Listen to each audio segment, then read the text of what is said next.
Hello mga kamamshi, nagbabalik si Mami Irie. Kumusta? Hindi tayo nakapag-vlog ng ilang araw dahil busy. Ito ngayon, naghuhugas si Mami Irie. Kasi wala si Mama dito, nasa summer. Mamaya pa yun babalik. At saka, walang pasok sila Jamie. Bali ano nila today, rest day. Kasi nagkaroon sila ng event ng Friday at saka Saturday sa school nila. Kaya nag-decide yung school nila na walang pasok ngayong Lunes. Kaya masaya kami nila ni Marco.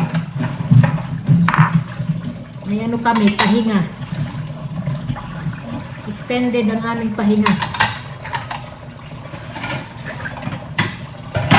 Kasi nung Sabado, walang ilaw dito, walang kuryente. 6 AM to 6 PM. Hindi maganda. Tapos sabi nila 6 PM daw magkakaroon ulit ng kuryente. Na-delay pa mga kamamsi. Siguro mga ano na, magsi-7 na ata nagkaroon ng kuryente. Pinagpapawisan na kami. Hindi na kami makalabas dahil madilim na, malamok. Grabe yung pawis namin dahil sa init. Walang kuryente. Mahirap talaga. Hindi ko alam bakit ganun. Ang tagal nang walang kuryente. 6 to 6. Tapos may ano pa raw, may susunod pa mga kamamsi. Sabi nila sa ano ba? March 16? Hindi ko lang sure. Basta mayroon pa.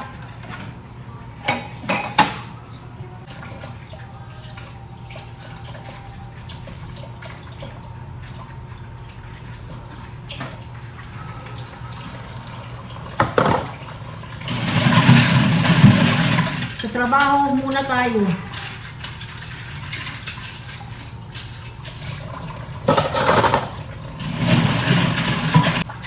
Isang banlaw pa na ano, isang banlaw pa dito sa tubig na to, tapos yung pinakahuli, purified water yung binabanlaw ko.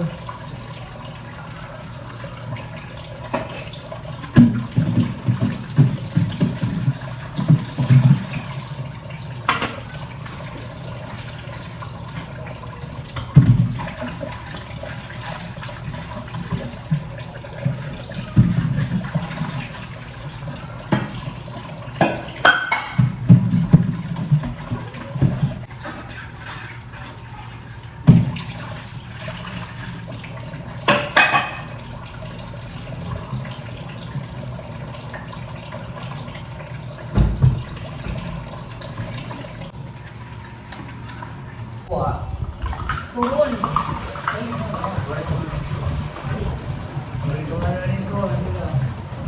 Tapet. Alas 3 pa.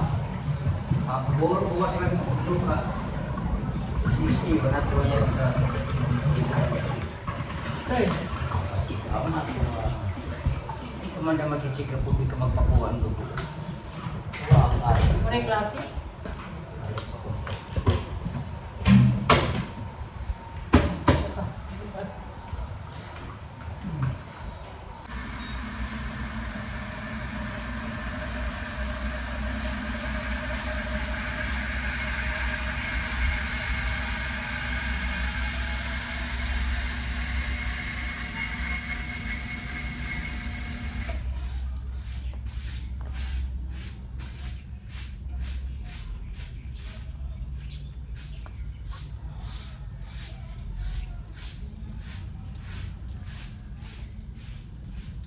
Nakahanap ako nito mga kamamshi. Nakalimutan ko to sa Tagalog. Ang tawag nito sa amin dito, plastiko. Ano ba to? Goma? Basta. Pinapakita ko sa kanila yung paggawa ng star. Ayan, ito malaki na star. So yung maliit naman. Ayan, look at that. Uy! Pinapakita ko lang sa kanila. I like this. One more. Ay, bravo. Ellie, look. Magic. What is that? Play. Pick. No, pick.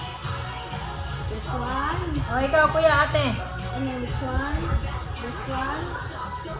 This one. Oh, kuya, aray. Oh, Ellie. You are a girl. Oh, ate. It's your turn.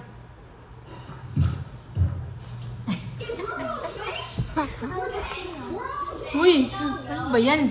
Ano ba yan? Ano ba yun? Ano ba yun? Ano ba yun? Ano ba yun? Hmm? Banding time namin dahil walang pasok. Uy, nay! Ano ba? Nanggigigil si Elio. Ah! Kaya niya yung buhok ko. Ano na bata? One more. What is this? A triangle. Triangle. Star. Star. Ay, kaput. Naputol. Ito, Sanrio to eh, Sanrio. Hello mga kamamshi, nagbabalik si Mami Airy. Kumusta?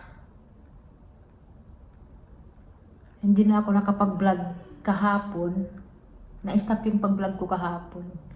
Dahil na may nangyari, nagpadala ako sa emergency kahapon. Dahil nag-ano ako heart palpitation, skip beats. Matagal ko na yan na nararamdaman. Kahit nung nandun pa ako sa Switzerland, nararamdaman ko na yan. Pero hindi siya sunod-sunod talaga. Minsan, halimbawa ngayon, 2 skip beats or heart palpitation. Hindi na ako natatakot. Tapos masusundan yan mga ilang oras pa.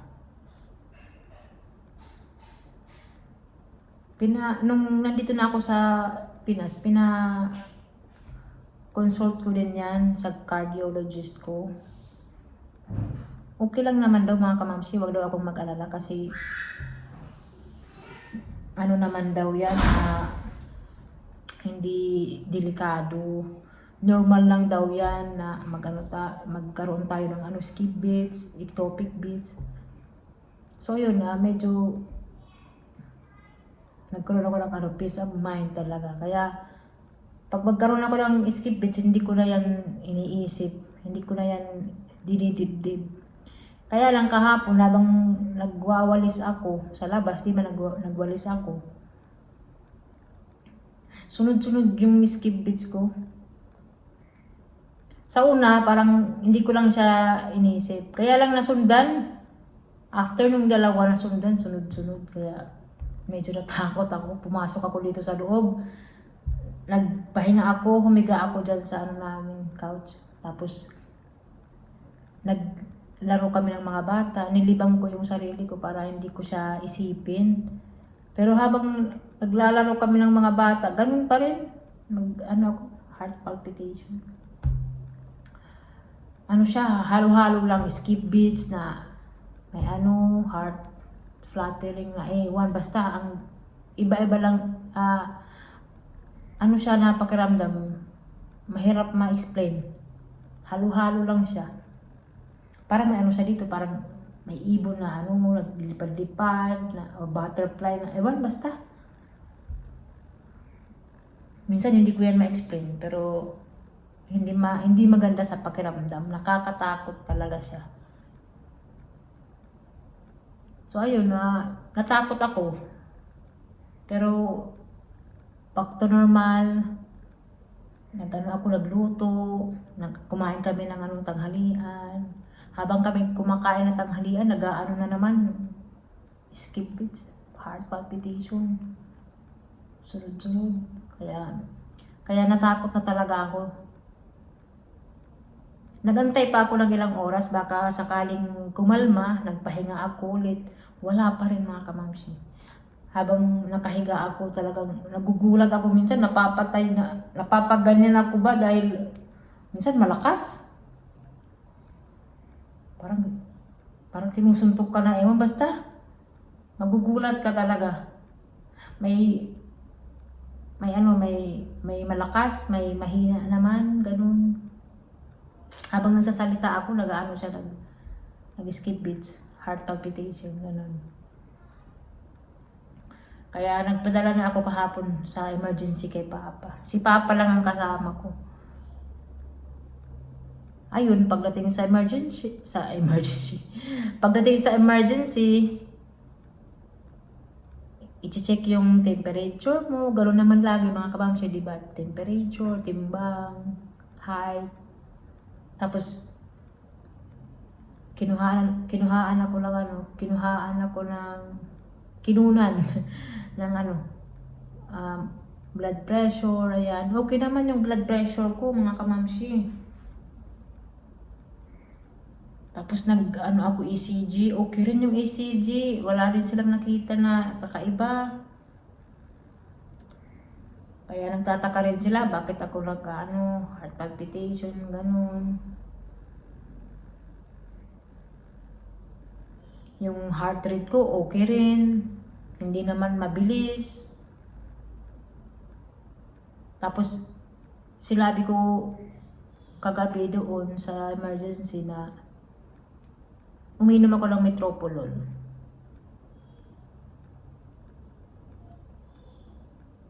Tapos, ayun, wala naman silang nakita. Pero sinabi ko sa kanila na ina-acid ako, yung tiyan ko. Hindi ba ganda?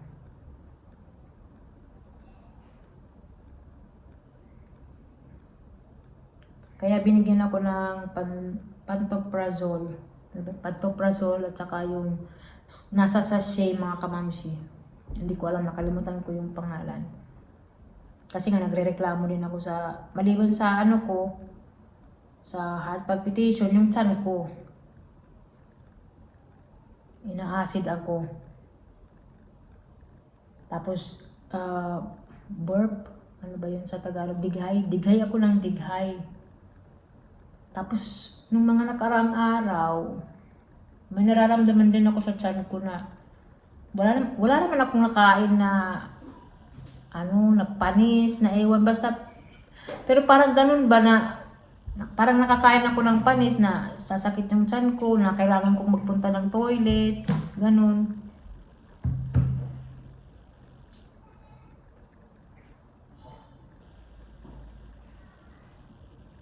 Kaya bukas magpa-check up ako sa gastro. Yan na lang talaga yung last option ko, mga kabamsi. Nagpa-request din ako ng mga blood test kagabi. Nagpa-check ako ng thyroid ko para sigurado lang. Kaya kaninang umaga bumalik ako sa hospital, nagpakuha ako ng dugo. Fasting ako kagabi.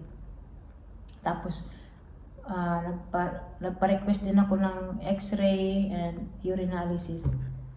Yung sa x-ray kasi, masakit kasi dito, mga kabamsi, magti 3 weeks na dito. Sa may ribs ko. Dito. Masakit yan. Pag umaga nawawala siya, pero pag gabi, masakit siya.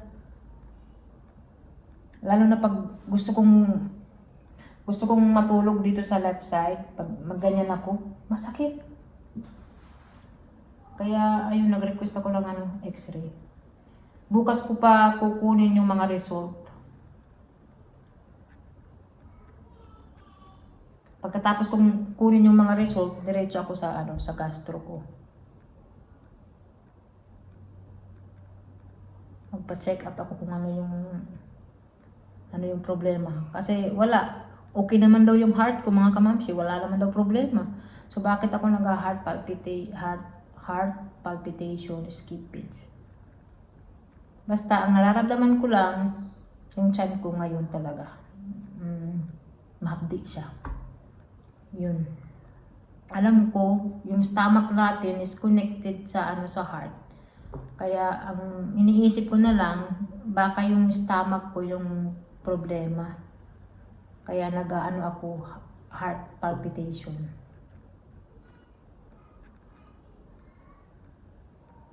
Tapos yung tiyan ko parang mahangin na hindi ko maintindihan. So yan na lang talaga yung ano ko, last option mga kamamsi, yung ano sa gastro.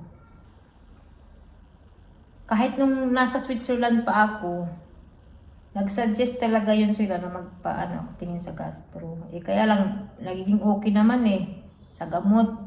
Last year nga, na-hospital ako, nag-suggest yung doktor ko na magpa-endoscopy ako. Kaya lang natatakot ako. Kaya hindi natuloy yung endoscopy. Sabi ko, wag muna. Maggamot muna ako. Eh, naging okay naman din ang pakiramdam ko sa gamot. Eh ngayon, ano eh, gusto kong malaman kung ano yung cause talaga ng heart palpitation ko. Tapos, nung Sunday, lumabas kami ni Daddy Marco, kumain kami sa isang Indian, French restaurant. Nag-order kami ng dal. Eh may yun, curry. So yun ang kinain ko. Tapos, nakakain ako ng konting pizza. Tapos nung Saturday, spaghetti. Pero konti-konti lang. Siguro yun ang yun ang nag-trigger din. Yan lang ang naalala ko ng mga kinain ko. Eh di ba yung pizza na yun na in-order namin, may yun, mga cheese. Kaya siguro ito na yung yung nararamdaman ko ngayon, yung tiyan ko. Umaatake siya. Nakakapagod, mga kamamsi talaga, nakakapagod siya. Nagpunta na ako kahapon sa emergency, wala naman din silang nakita na kakaiba. Ayun lang. Binigyan ako ng pantoprazole dahil nga yung tiyan ko rin. Pero yung sa heart palpitation, hindi nila masagot. I-update ko kayo bukas mga kamamsi kung ano yung check-up ko bukas sa gastro. Minsan nga iniisip ko na lang na mas maganda na lang na lang ako, appendix. Kasi di ba pag magpunta ka sa emergency, maaasikaso ka, mabibigyan ng sagot yung nararamdaman mo, maoperahan ka, tapos okay ka na, di ba? Itong sa akin, wala. Diyos ko, mahirap. Mahirap siyang magamot, mahirap siyang masagot kung ano ba. Kaya sana, ito na lang yung ito na yung kasagutan, yung gastro. Yan na lang talaga last option ko. Kasi napapagod na talaga ako. Umiinom pa ako ngayon ng Metoprolol. Hindi maganda talaga.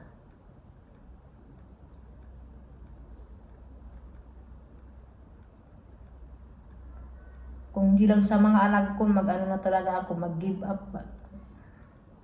Eh, dahil sa mga anak ko, kaya lumalaban ako. Gusto ko gumaling. Dahil sa mga anak ko, kaya sige lang. Laban lang kahit pagod. Ganun naman ang buhay, di ba mga kamamsi? Kailangan natin lumaban. Kahit nahihirapan na tayo, kailangan laban lang. Laban lang sa buhay. So, tatapusin ko na yung video dahil aakyat ako si Eddie. Kailangan ko siyang bihisan. So, ayun lang mga kamamsi yung chika ko. Talagang ang bilis ng pangyayari. Okay naman ako nung paggising ko. Okay yung pakiramdam ko. Okay yung mood ko. Ako yung naghugas, naglinis kasi nga wala akong katulong. Yun lang nung lumabas ako, na ako, skip beat. Heart palpitation. Nakakatakot siya, kaya nagpa-emergency ako. Kahit sino na maka-experience nitong nararamdaman ko, matatakot talaga. Every time maka-feel ako nito, feeling ko mamamatay na ako. After ng ilang seconds or minuto, parang magi-stop talaga yung ko, yung heart ko. Anytime, pag nakakaramdam ako ng skip beats. Kaya hindi siya madali.